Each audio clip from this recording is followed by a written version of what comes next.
and welcome to Simply Sarap. The star of today's recipe is an uncanny ingredient that traces all the way back to our history and our regional cuisine, and that is toasted coconut.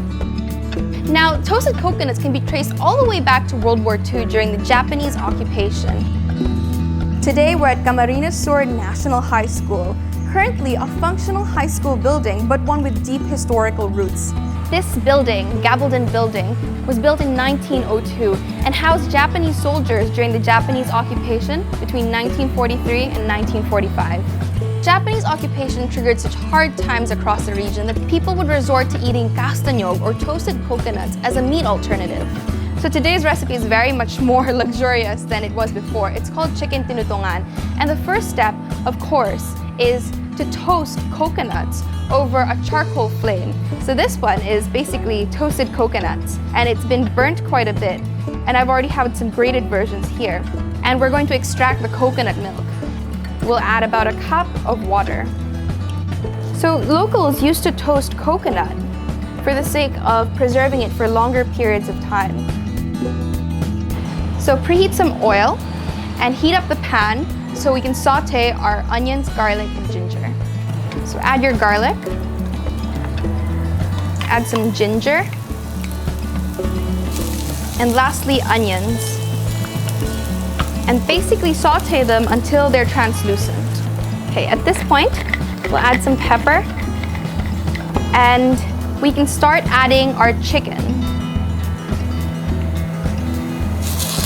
Okay, so to the chicken, we'll add some green chilies and about a spoonful or two of fish sauce. At this point, you can add the lemongrass and, of course, our toasted coconut milk.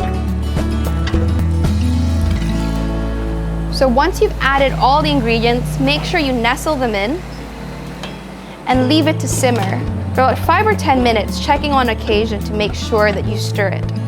Now, another ingredient that I absolutely adore in chicken tinutungan is these chilies. These are green chilies, and they're kind of used in all sorts of recipes across the Philippines. Of course, we've got ginger and some capsicum. So these ones will bring out the sweetness, and this one will have kind of a beautiful aromatic flavor into our chicken tinutungan. But now, since it's halfway through cooking, we can add some papayas.